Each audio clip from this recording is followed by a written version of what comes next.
Mga higala, maayong gabi o sa nga nausap ta sa ato ang the 15-minute Bible Truth online broadcast. Kini nausap si Pastor Mark sa Sidon sa Emmanuel Bible Baptist Church, o sa grasya sa Ginoo nagapadayon kini nga mao nga broadcast.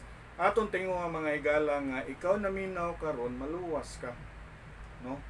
Unsa man ang maluwas ka na masiguro gyud kag langit. Sabay hinungdan nga nung simba ta, sabay hinungdan nga lagat tas Ginoo, sabay hinungdan nga nganong naning kamot ang tao para malangit. Pero hangtod karon mga higala, way siguro langit. Mo ning anaa ni nga maong programa sa among tinguha nga ikaw masayod sa kamatuoran diri sa Biblia nga ang Dios interesado gyud nga maluwas ka. Interesado gyud ang Dios nga ikaw maanaan ni Ginoong Hesus Kristo, no? Maanaan ni Ginoong Hesus Kristo, makakaplag ka ni Ginoong Hesus Kristo nga imong maluluwas. Kay matud pa sa Juan buhat kapitulo 16:31, Islam ingon nga to kaniya, tumuo ka ni Ginoong Hesus Kristo ug ikaw maluwas ug ang imong panimalay, no? Unsa man ang maluwas ka, dili na ka maimpierno, muadto na kag langit. Na ako nagtuo nga ikaw naminaw karon interesado ka nga muadtog langit, no? But tungod kay ang yawa naa siya mga pamaagi nga ang tao iyaha nga ilinlahon, ug mo ni nga kani nga programa namong pag-ampo nga maabot ni sa imuhang kinabuhi karon, makakaplag ka niini nga kamatuoran, kaning mga kamatuoran diri sa Biblia, aron nga usa nining adlaw makaingon kay ni kamatay na ko langit ko, no? Ini kamatay nako langit ko. Mga higala nga ato ni siyang pagatun-an kaning kung ikaw naa ni Ginoong Hesus Kristo unsa may mahitabo. Number 1, maluwas ka, no? Kay sa Roma kapitulo 5, bersikulo 9, klaro kayo ningon ang Biblia sa Roma 5:9, bersikulo 8, apan ang Dios nagapakita sa iyang gugma nganhi kanato nga samtang kita mga makasasala pa, si Kristo namatay alang kanato. Nan mas labaw pa, ingon nga karon na matarong na pinaagi sa iyang dugo, no? Pinaagi sa iyang dugo, kita maluwas gikan sa kapungot, pinaagi kaniya. Kay kun sa diha nga kita mga kaaway pa, kita gipasiguli ngadto sa Dios, pinaagi sa kamatayon sa iyang anak. Mas labaw pa, ingon nga napasiguli na kita maluwas, pinaagi sa iyang kinabuhi. So unsay atong gibasa karon, ingon ang Bible, nagpakita ang Dios sa iyahang gugma na samtang kita makasasala pa, si Kristo namatay alang kanato. Sa unsa nga hinungdan, aron maluwas ta, no? Makabaton tag kaluwasan sa atong kalaganan, dili na ta moadtog impyerno, no? So maluwas ta kung ikaw naa ni Ginoong Hesus, maluwas ka. Dili lang kay maluwas ka, ningon ang Biblia, mahimo nga spiritually mabuhi ka. Kay mga higala, mo tuo ka og sa dili, mo angkon kag sa dili, kita patay tungod sa sala. Sa Efeso kapitulo 2 bersikulo 1, no, patay ta tungod sa sala, no? Mo sa saon nimo paningkamot, patay ta atubangan sa Dios tungod sa sala. O kamo iyang gibanhaw gikan kaniadtong mga patay, kinsa kaniadtong mga patay diha sa mga kalapasan o mga sala, no? Patay ta tubangan sa Dios, no? Muna niyon ang Bible nga kung ikaw maanaa ni Ginoong Hesus Kristo, maangkon nimo siya nga imong maluluwas, mabuhi ka. Mabuhi ka, no? Mabuhi ka. Klaro kayo ang Biblia mga higala. Muna sa 1 Korinto kapitulo 15, no? 1 Korinto kapitulo 15 bersikulo 22, kay maingon nga diha ni Adan ang tanan namatay, bisan sa samang paagi diha ni Kristo ang tanan mabuhi, no?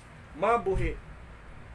Sama lang mabuhi ka mga higala sa mata sa Ginoo, patay ka kaniadto tungod sa sala, patay ka kaniadto tungod sa mga kalapasan, but ningon ang Bible kung ikaw anaa ni Kristo, mabuhi ka, no? Mabuhi ka. Sama lang mabuhi ka, pastor. First sa Juan kapitulo 5, Ato tanawon sa Biblia, no? Kay kaning mga kamatuoran sa Biblia importante na kaayo ni. So kung ikaw aduna kay Bible mga higala, susiha sa imong Biblia. Kay ako'y paniguro nimo, klaro og tataw kaayo ning mga pagtulun-an sa Biblia mahitungod sa kaluwasan. Sa nakaluwasan kanang di na ka moadtog impierno, malangit na ka, no? Malangit na ka.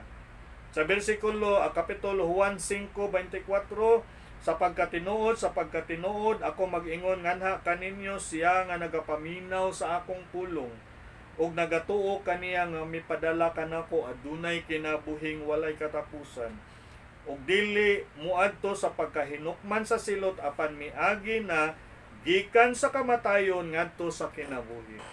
So unsa dinhi nga kinabuhi gi-offer sa Ginoo nga kung ikaw anaa ni Kristo mabuhi ka, gikan dinhi sa pagka-impiernohonon nimo karon padulong naka sa langit. Pagkanindot. Mo nay mahitabo mga higala kung ikaw mo angkon ni Ginoong Hesus Kristo nga imong manluluwas, imo siyang dawaton, nga imo siyang manluluwas, imo siyang saligan sa imong kinabuhi. Wala na ilain pa, maluwas ka. Klaro kayo, no? Maluwas ka, mabuhi ka sa iyahang atubangan, no? Dili na patay ang pagtan-aw sa Dios nimo. Nabuhi na ka spiritually. So aduna na mo'y koneksyon, no? Ikaw ug ang Dios, no? Duna na mo'y koneksyon, no? Kay dito sa garden sa Eden naputol na siya. Niingon ang Ginoo ayaw kaon niya ng bunga sa kahibalo sa mayog sa dautan kay sa adlaw nga mukaon kaniya na mamatay kagayon. Wala sila namatay dayon. Si Adan nabuhi pag 936 years. Unsay namatay? Ang relasyon sa Ginoo. Pagtanaw sa Dios, patay ang tao tungod sa sala ug kalapasan. But ingon ang Bible, diha ni Kristo mabuhi ka. No? So nagkauli ang relasyon nato sa Dios, no? Dili na ta patay, buhi na ta sa iyahang atubangan, no? Then dili lang kay maluwas ta, dili lang kay mabuhi ta, then ikatulo niyon ang Bible, maborn again ta. No? Maborn again ta. John chapter 3. So nang pagka-born again, pastor, kanang mausab akong religion na born again ako, membro na ko sa born again, no? Dili na inana mga higala, no? Ningon ang Bible sa Juan kapitulo 3 bersikulo 3, si Jesus mitubag og miingon ngadto kaniya sa pagkatinuod ako mag-ingon nga na kanimo gawas ko nang usa ka tawo ipanganak pag-usab siya dili makakita sa gingharian sa Dios, no? You must be born again, no? So nang mataw ka pag-usab diha sa Ginoo, pinaagi ni Ginoong Hesus Kristo, no? Sa imong pagdawat ni Ginoong Hesus Kristo, ningon ang Bible, mataw ka pag-usab, no? Mataw ka pag-usab, nahimo kang anak sa Dios, no? Dili na ka anak sa yawa. Kay ningon ang Juan 8:44, kamo gikan sa inyong amahan nga mao ang yawa, no? Gikan sa inyong amahan nga mao ang yawa. If you have your Bible, you read John 8:44, no? Pansalamat sa Dios ingon ang Biblia sa Juan 1:12, apan sa kadaghang midawat kaniya tung mituo sa iyahang ngalan adunay kagahom nga mahimong anak sa Dios. You see? Pagkanindot mga higala, no, naluwas ka, nabuhi ka sa atubangan sa Ginoo, na born again ka tungod ni Ginoong Hesus Kristo, no? Kanang sa giingon pabitaw ba nga kung anak ka sa Ginoo asam day ka pauli di langit ka. Nganong daghan man karon mo angkon anak man sad mis Ginoo, pastor. Yaha man sad mis Ginoo. Ang imong Ginoo ga akong Ginoo parehas ra. Pero nganong dili man ka padulong og langit, nganong di man ka siguro og langit, no? Kay lahi-lahi tag-amahan. Ang imong amahan mao ang yawa, ang ako nakarong amahan mao na ang Ginoo, ang Dios. Pastor, ka sakit ana paminawon tinuod na, no? Kay mao nay naa sa Biblia. Katong mga mituo lang ni Ginoong Hesus mo to'y mga nahimong anak sa Dios. Muna nga ayaw pabilin nga mao ka, no? Natawo ka sa sala, anak ka sa yawa, but ingon ang Bible, mahimo kang anak sa Dios. No? Maluwas ka, no? Mabuhi ka, no? Mahimo kang anak sa Dios. So mga galay naot ko nga kaning ang Biblia mahimong klaro sa imuhang kinabuhi. Kay kung dili nimo dawaton si Ginoong Hesus Kristo nga imong maluluwas, ako'y paniguro nimo sumala sa pulong sa Dios, impierno gyud ka. Pero nagtuo ko nga dili ka ganahan nga maimpierno ka. Kay kung naa ka ni Kristo mga higala, akong isulti nimo siguro gyud kag langit. No?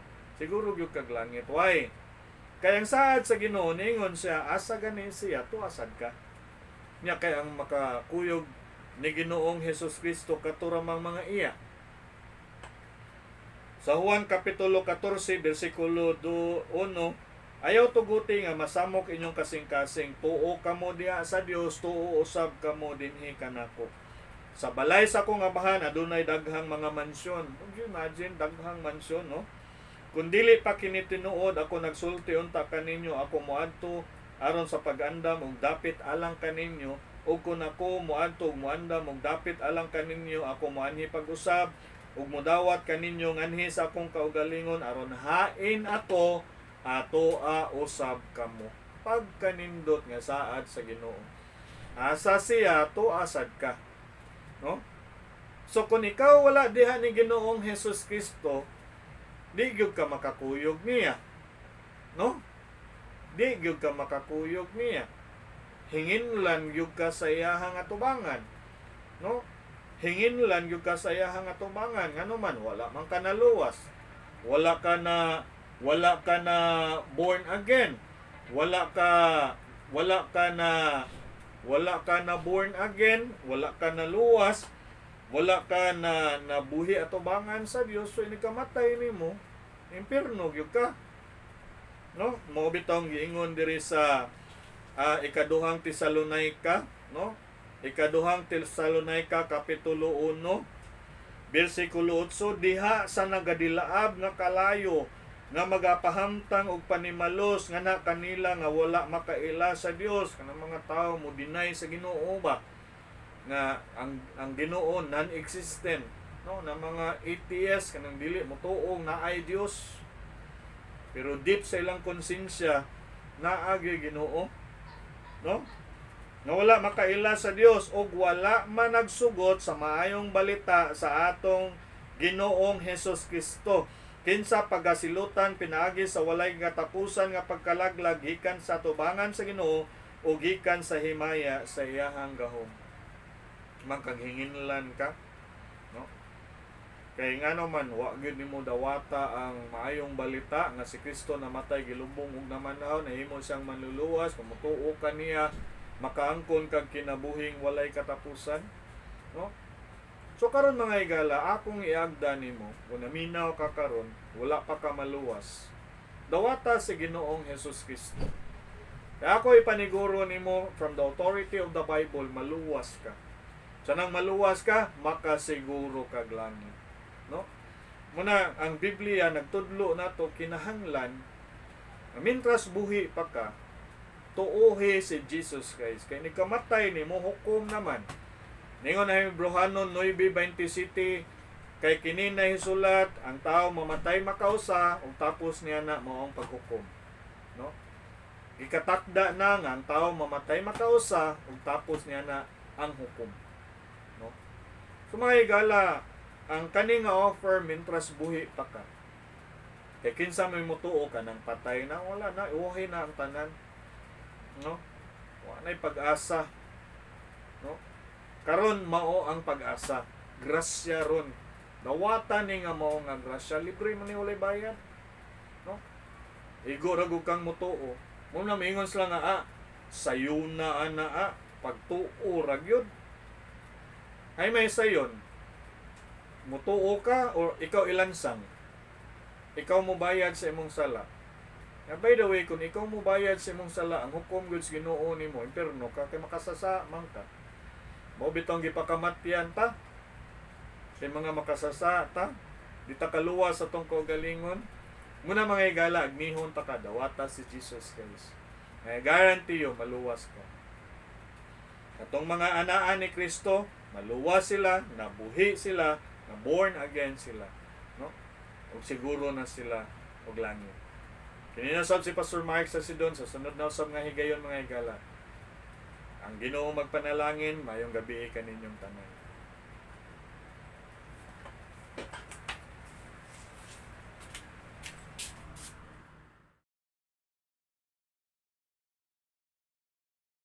Kung ikaw nagatuo sa pulong sa Dios mahitungod sa kaluwasan, pag-ampo ani nga inampuan, Ginoong Hesus, usa ako ka makasasala ug dili angayan sa langit. Salamat sa imong kamatayon didto sa krus alang sa kabayaran sa akong sala. Pasaylo ako sa akong mga sala ug akong angkunon si Ginoong Hesus nga akong manluluwas. Pasudla si Ginoong Hesus sa akong kasing-kasing kay gusto kong malangit. Sa ngalan ni Ginoong Hesus Kristo. Amen.